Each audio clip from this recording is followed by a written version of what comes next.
लालू यादव एक बार फिर active mode में आ गए हैं। इस बार फिर बिहार की पॉलिटिक्स के लिए नहीं, अब की सीधे नेशनल पॉलिटिक्स को हिट कर रहे हैं। सीधे नरेंद्र मोदी से फरियाने के लिए लालू यादव ने कमर कस ली है। फिर से वे किंग मेकर की भूमिका में आ गए हैं।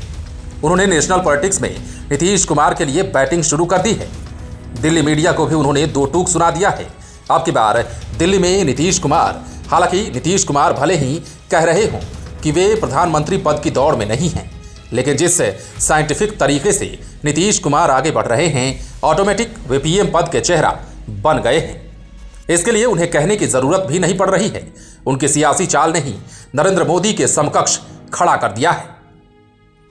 बाकी के काम बीजेपी नेता ही कर रहे हैं, उनका एंटी प्रचार करके। और जिस अंदाज में नीतीश कुमार को लेकर लालू यादव सोनिया गांधी के पास पहुंचे, इससे ये तो साफ हो गया है कि वे अपने छोटे भाई के लिए मोर्चा संभाल चुके हैं। साथ ही बीजेपी की घेराबंदी भी उन्होंने शुरू कर दी है।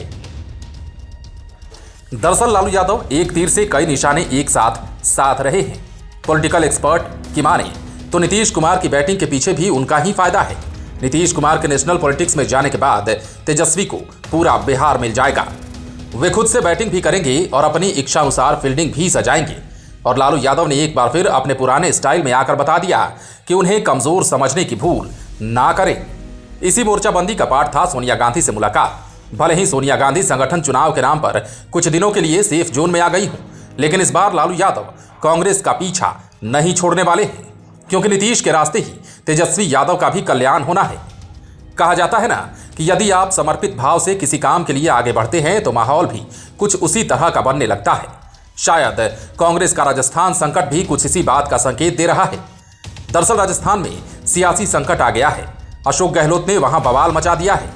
सोनिया गांधी को साफ मैसेज दे दिया है कि इस बार वो झुकने वाले नहीं हैं। उनके एक इशारे पर कांग्रेस के 90 विधायक सत्ता में रहते हुए भी इस्तीफा देने के लिए तैयार हैं।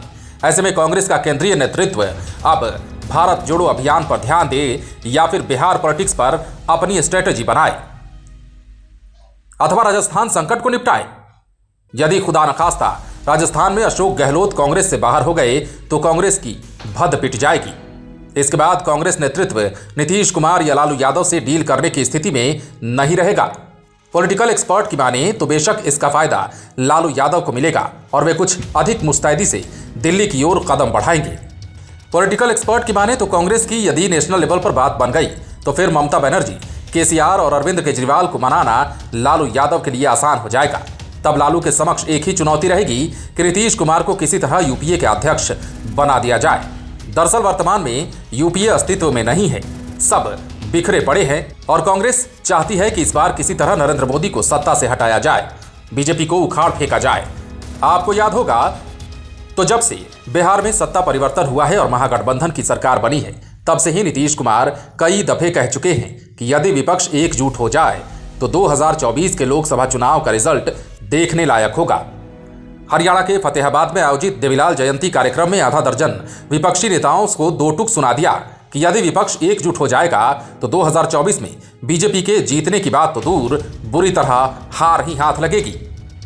इसके लिए उन्होंने इंडियन नेशनल लोकदल के सर्वे सर्वा ओम प्रकाश चौटाला से आग्रह भी किया है कि आप सभी विपक्षी नेताओं को एकजुट कीजिए, फिर देखिए कैसा खेला होता है। नीतीश कुमार ने यह भी कहा है कि बिहार में बीजेपी कहीं नहीं ठहरेगी। 2024 में पूरा सफाया हो जाएगा, जबकि 2025 में नाम मात्र की सीट आ जाए तो ही बहुत है। लेकिन हमें सिर्फ बिहार नहीं देखना है, हमें पूरा देश देखना है। इधर यह भी क्लियर हो गया कि लालू यादव फिलहाल आरजेडी की कमान नहीं छोड़ने वाले हैं। पार्टी की कमान अभी उनके पास ही रहेगी। अगले माह पार्टी के राष्ट्रीय अध्यक्ष पद का चुनाव होना है और इसके लिए सिर्फ लालू यादव ही नामांकन करेंगे। इसका साफ मैसेज है कि तेजस्वी को अभी पार्टी के सांगठनिक ढांचे में नहीं उलझाया जाएगा। यही वजह रही कि बिहार आरजेडी की कमान में भी किसी तरह का फेरबदल नहीं किया गया। बिहार में आरजेडी की कमान दूसरी बार जगदानंद सिंह को ही दी गई। बता दें कि तेजस्वी यादव ने प्रदेश अध्यक्ष के निर्विरोध निर्वाचित होने के बाद कहा भी था कि जगदानंद की वजह से ही 2020 के विधानसभा चुनाव में आरजेडी सबसे बड़ी पार्टी के रूप में उभरी और जगदानंद सिंह पार्टी में अनुशासन और सिद्धांत के लिए जाने जाते हैं। दरअसल जगदानंद सिंह अनुशासन के मामले में फुल टाइट रहते हैं। वे 77-78 के हो गए हैं। इतनी उम्र के बाद भी वे एनर्जी से लबालब रहते हैं। आज भी बिहार पॉलिटिक्स में जरूरत से अधिक एक्टिव हैं और वे कहते भी हैं कि शरीर से थक गया हूं, लेकिन मन से अभी नहीं थका। वे अपने सिद्धांतों और नीतियों से कभी समझौता नहीं करते। जगदानंद सिंह कहते भी हैं कि हम अपनी नीतियों से समझौता करने वाले लोग नहीं हैं। हमारे लिए सत्ता मायने नहीं रखती है, जनता से जवाबदेही मायने रखती है। ये सब जानते हैं कि अनुशासन के मामले में वे लालू यादव के बेटों के भी परहेज नहीं करते। अनुशासन के लिए वे किन्हीं के भी आगे नहीं झुकते। जब जगदानंद सिंह को पहली बार आरजेडी प्रदेश अध्यक्ष की जिम्मेदारी मिली थी तो उन्होंने दफ्तर में नई व्यवस्था लागू कर दी। हर काम सिस्टमैटिक ढंग से होने लगा। हालांकि इसी बात को लेकर कई बार तेज प्रताप यादव का इनसे मतभेद भी बढ़ा, लेकिन हर बार लालू यादव ने जगदा बाबू के साथ खड़ा होकर यह बताया कि इनके जैसा काम करने वाला कोई नहीं। यहां तक कि राबड़ी देवी और तेजस्वी यादव भी जगदानंद सिंह के ही पक्ष में नजर आए। दूसरी बार लालू यादव ने जगदानंद सिंह पर भरोसा जताया तो इसका जबरदस्त ढंग से पॉजिटिव रिजल्ट आया। कल ही तेज प्रताप यादव आरजेडी के दफ्तर पहुंचे तो जगदानंद सिंह ने उनका जोरदार ढंग से स्वागत किया। इसका फोटो सोशल मीडिया पर काफी तेजी से वायरल भी हुआ और लोग पूछने लगे कि सुलह हो गई क्या। बहरहाल लालू यादव के नेशनल पॉलिटिक्स में फिर से किंग मेकर की भूमिका में आने के बाद से जहां नीतीश कुमार के लिए दिल्ली की सियासत में राह आसान लग रही है, तो वहीं पार्टी के सांगठनिक ढांचे से फ्री होने की वजह से तेजस्वी यादव को भी प्रशासनिक काम करने के लिए पूरी आज़ादी मिलेगी। पॉलिटिकल एक्सपर्ट का तो यह भी मानना है कि यदि तेजस्वी यादव को पार्टी की कमान मिलती है तो वे पार्टी के साथ ही पारिवारिक खींचतान में भी उलझ सकते थे और इसे लालू यादव अच्छी तरह से समझते हैं। ऐसे में उन्होंने एक बार फिर दूर की चाल चली है और वे नीतीश कुमार के साथ ही तेजस्वी यादव के लिए भी फील्ड सजा रहे हैं। हालांकि यह भी सच है कि नीतीश कुमार की नेशनल पॉलिटिक्स में मिलने वाली सफलता पर ही तेजस्वी यादव की सफलता भी टिकी हुई है। यानी कि ये कह सकते हैं कि तेजस्वी यादव का भविष्य भी नीतीश कुमार की केंद्र में सफलता पर ही टिकी है।